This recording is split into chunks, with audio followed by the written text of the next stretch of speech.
बिस्मिल्लाहिर्रहमानिर्रहीम अस्सलाम वालेकुम। This is Usman Asghar, your physics teacher. Physics class 11 chapter number 2 force and motion. Sorry. तो इसका टॉपिक है बेटा वेक्टर एंड क्रॉस प्रोडक्ट। आज हमने डिस्कस करना है। इससे पहले हमने स्केलर या डॉट प्रोडक्ट को डिस्कस किया था। इसे वेक्टर या क्रॉस प्रोडक्ट भी कहते हैं। चलिए सबसे पहले इसकी डिफाइन देखते हैं। डिफाइन क्या है बेटा? इफ द प्रोडक्ट ऑफ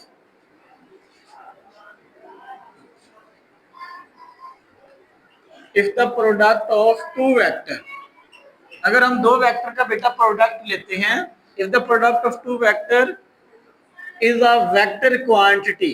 कल में क्या डिफरेंस है? कल हमने क्या किया था? If the product of two vector is scalar quantity. यहां स्केलर नहीं आया। If the product of two vector is a vector quantity, then this product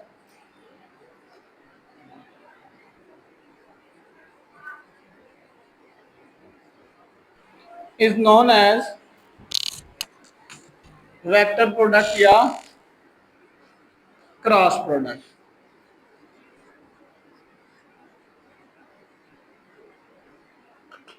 example बेटा इसकी हम ले लेते हैं टॉर्क। आपको टॉर्क का फॉर्मूला आता है, टा से रिप्रेजेंट करते हैं। और टॉर्क भी क्या बेटा? एक वेक्टर क्वांटिटी है। जब हम बेटा आर डिस्टेंस और फोर्स को मल्टीप्लाई करते हैं, ये भी देखा। एफ भी क्या बेटा? फोर्स यानी वेक्टर क्वांटिटी है, और आर डिस्टेंस, जिसे मूवमेंट आर भी कहते हैं। इन दोनों को मल्टीप्लाई करें तो हमारे पास टार्क आता है। और टार्क भी क्या बेटा? वेक्टर क्वांटिटी है। तो डिफाइन से ये साबित हो गया, जब दो वेक्टर क्वांटिटी को मल्टीप्लाई करते हैं तो उसका रिजल्ट क्या आता है बेटा? एक वेक्टर क्वांटिटी ही आता है। तो इसका मतलब है टार, ये दोनों का प्रोडक्ट, ये प्रोडक्ट जो हमने लिया, ये कौन सा प्रोडक्ट है? ये एक बेटा वेक्टर प्रोडक्ट है। इसे ऐसे भी लिख सकते हैं, tau is equal to R F sine theta N unit vector. N क्या बताएगा? टार की डायरेक्शन बताएगा कि टार की डायरेक्शन किस तरफ है, क्लॉकवाइज है या एंटी क्लॉकवाइज है। ये एग्जांपल थी। इसकी अगर हम बेटा मैथमेटिकली फॉर्म की बात करें, mathematically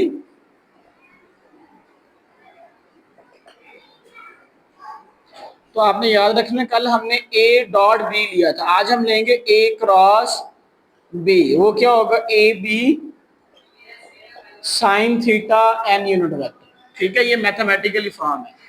A magnitude of first vector, B sine of theta, magnitude of the component of the second vector, और एन क्या बेटा? यूनिट वेक्टर जो डायरेक्शन को रिप्रेजेंट करता है। क्या हो? कल भी हमने ऐसे किया था बेटा, पहले डिफाइन को देखा था, फिर एग्जांपल, फिर मैथमेटिकली फॉर्म, और इसके बाद हमने देखा था फिजिकल मीनिंग। अब इसका फिजिकल मीनिंग क्या होगा हमने प्रूव करना है कि आया ये जो हमने क्रॉस यानी फॉर्मूला किया ये दुरुस्त है या नहीं है। Physical meaning, physical meaning of, simple ले फिजिकल मीनिंग या फिजिकल मीनिंग ऑफ वेक्टर या क्रॉस प्रोडक्ट। एक बेटा हम प्लेन लेते हैं, प्लेन में दो वेक्टर लेते हैं, एक ए वेक्टर, दूसरा बी वेक्टर। ये ए वेक्टर है, ये बी वेक्टर। बेटा अगर हम इन दोनों का क्रॉस प्रोडक्ट लेते हैं, क्या लेते हैं? Cross product. क्रॉस प्रोडक्ट लेने का आपने याद रखना है बेटा, ये ऐसे एक प्लेन है, एक ए वेक्टर इधर है, दूसरा वेक्टर इधर है।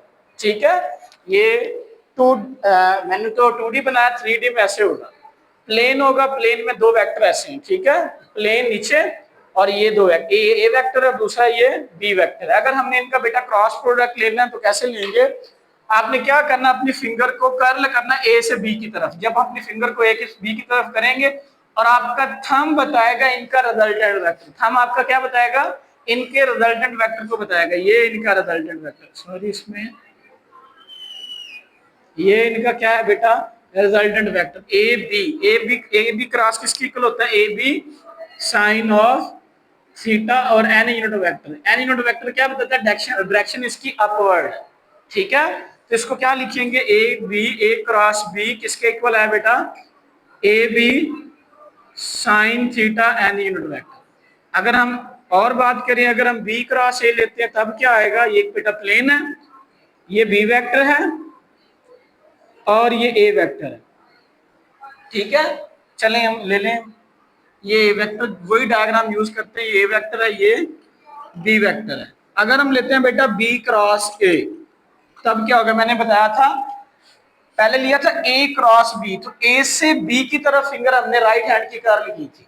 अब ले रहे हैं बी क्रॉस ए, अब बी से ए की तरफ फिंगर कर्ल करेंगे, हमारा थंब डाउनवर्ड है, तो इसमें जो रिजल्टेंट वेक्टर है उसकी डायरेक्शन बेटा डाउनवर्ड आएगी, इसे कहेंगे ए बी या B A sine of theta, B A sine theta N unit vector. ठीक है, समझ आई है? ये इसका फिजिकल मीनिंग था, हमने बेटा दो वेक्टर ली ए और बी, इसका क्या था, क्रॉस प्रोडक्ट क्या है, A B sine of theta.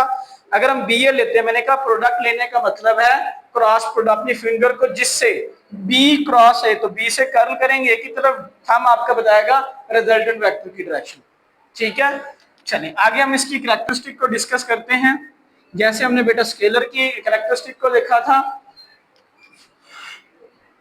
इसकी बेटा फर्स्ट कैरेक्टरिस्टिक है नॉट कमोटेटिव।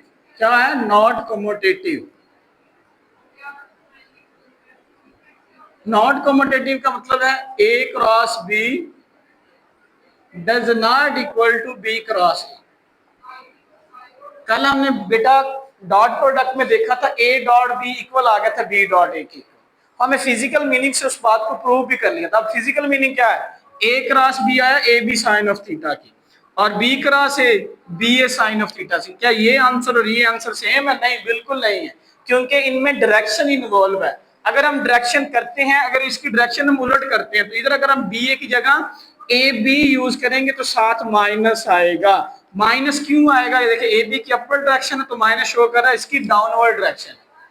तो हम कह सकते हैं ए बी इक्वल तो हो सकता है, ए क्रॉस बी इक्वल तो हो सकता है बेटा माइनस ए बी, इसके इक्वल हो सकता है, लेकिन कमोटेटिव में क्या होता है, A dot B is equal to B dot A, ऐसे हो सकता है।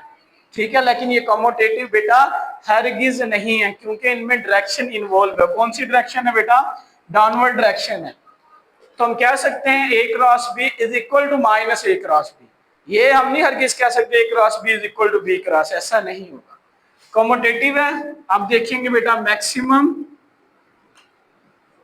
मैक्सिमम प्रोडक्ट,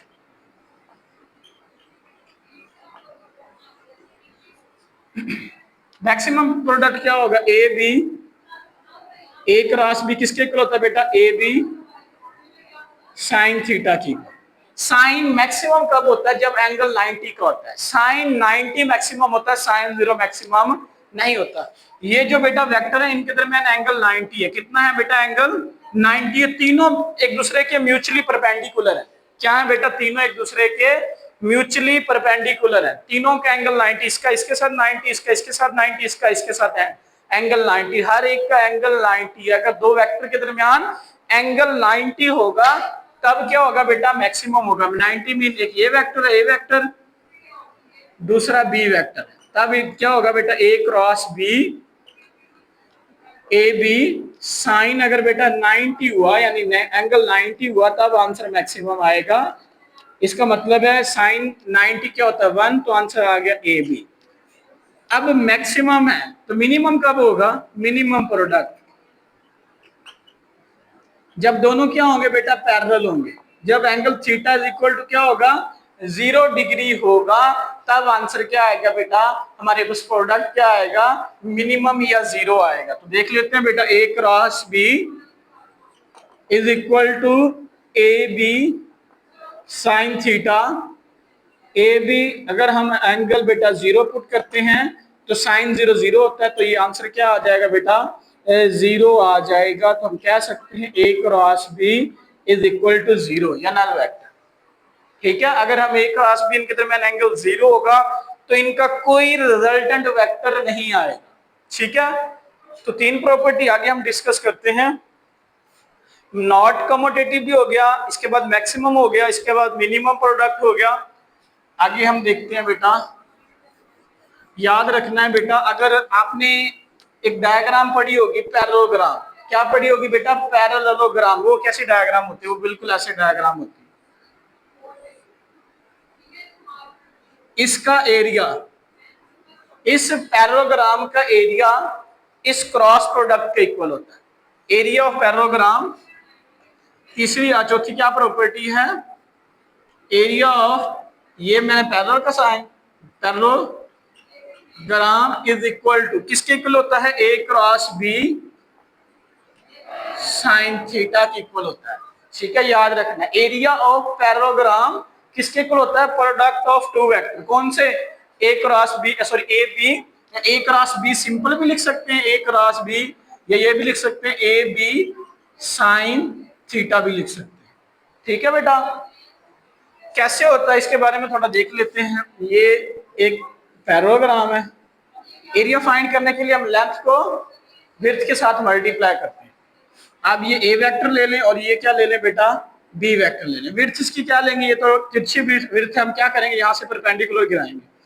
आपको पता है कि ये बी वेक्टर, बी वेक्टर को रिजोल्व करें तो इसके दो कंपोनेंट हैं, एक ये वाला कंपोनेंट है बी कॉस थीटा और ये बी साइन थीटा, और ये कौन सा वेक्टर है, ए वेक्टर। और हमें पता है बेटा, ये देखिए मैंने इसको रिजोल्व किया, इसको एक बी साइन थीटा और एक बी कॉस थीटा और ए। मैंने आपको पता है एरिया फाइंड करने से क्या कहते हैं, लेंथ को विड्थ से मल्टीप्लाई करते हैं। ये इसकी विड्थ और ये क्या है, लेंथ है, ये हाइट। लेंथ क्या, बी साइन थीटा और विड्थ क्या, ए। और मैंने ये कंपोनेंट क्यों ही लिया, वैसे हमें फार्मूला भी पता है, लेकिन आंसर तब आता है जब इन दोनों के दरमियान एंगल क्या होता है, 90 होता है। तो ये एंगल भी बेटा क्या बन रहा है, 90 डिग्री बन रहा है। तो हम कह सकते हैं area of parallelogram is equal to A B sine of theta. चलिए एक बेटा इसी टॉपिक से एक लॉन्ग बनता है रेक्टेंगुलर कंपोनेंट, हम वो देखेंगे। तो यहां तक सिर्फ अगर आपको लॉन्ग आ जाता है तो आपने बताना वेक्टर प्रोडक्ट क्या होता है, एग्जाम्पल बतानी है, मैथमेटिकली फॉर्म बतानी है, फिजिकल मीनिंग बताना, तो डायग्राम बनाएंगे। और इसके बाद और आपने बताना है कि आपने डायरेक्शन को कैसे फाइंड आउट कर सकते हैं। राइट हैंड रूल से आप इसकी डायरेक्शन को फाइंड आउट कर सकते हैं। 4 इसकी आप कैरेक्टरिस्टिक को बता देंगे तो आपको इंशाल्लाह यानी कंप्लीट नंबर मिल जाए। ठीक है, उम्मीद है कि आपको ये लेक्चर अच्छे से समझ आ गया। अगर आपका बेटा कोई भी क्वेश्चन है तो कमेंट सेक्शन में पूछ सकते हैं। टेक केयर, अल्लाह हाफिज।